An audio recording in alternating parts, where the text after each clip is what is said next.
Children today are deeply affected by their relationship with social media. Our children today are growing up in an era that you and I may not have grown up in. I know I certainly didn't grow up addicted to social media. It's a new phenomenon, and we parents don't know how to deal with it because we see our children being devoured by their addiction to social media. And as a therapist, I try to help parents negotiate this relationship in such a way that it doesn't become a cause for conflict, but becomes a portal for deeper connection.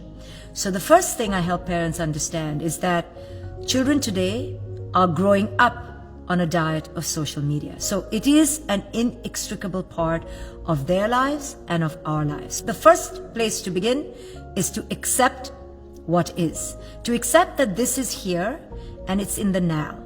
So there's no point resisting it because our children will find a way to hide it from us. There's no point fighting it all the time because then it'll be a cause for power battles and for endless conflict. So the first thing is to accept that it's here. The second thing to enforce and understand is that there needs to be limits and boundaries. Limits and boundaries are healthy. They are the way we feel safe. Our children need limits and boundaries. I often say, though, that boundaries cannot be created in the spur of the moment. Boundaries need to be lived, need to be embodied. So I help parents discover what are their own boundaries with social media in their own lives. You see, parents always can be a bit hypocritical and say, well, I'm working on my phone and my kid is simply on Instagram. And when I do Instagram, it's for my work. And when they do Instagram, it's just for pleasure. Well, that's a hypocrisy. So first I point out the hypocrisy and I ask parents to dare to look at that in the face. Because if we don't own the hypocrisy, our children will never respect us. They will immediately understand that this is a double standard. And we don't want our children to ever feel that we're imposing on them something that we do not wish to impose on ourselves.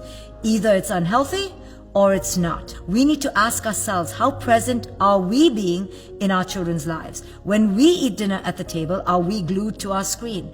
When we are on a train, are we glued to social media? How is our relationship to social media? So it has to come from us. Now, if we have decided that we have created a healthy boundary with our own social media, now we can dare to approach our children to change their habits around social media.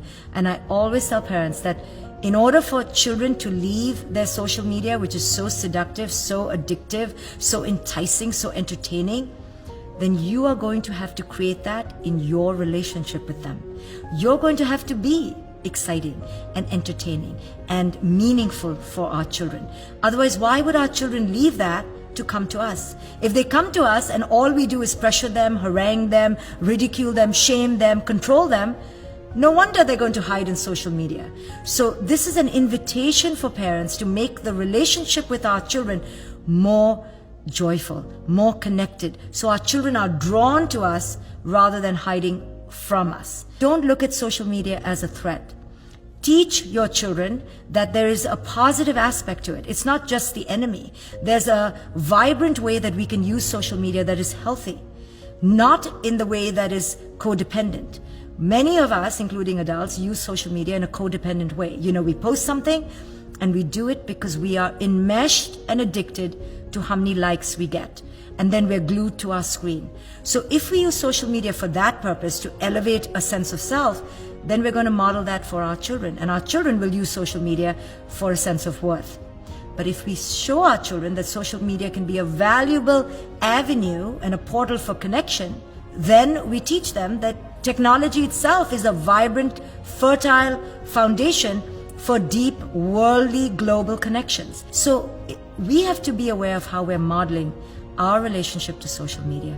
And through our modeling, our children will absorb how to use it in a positive way rather than in this codependent, addictive way.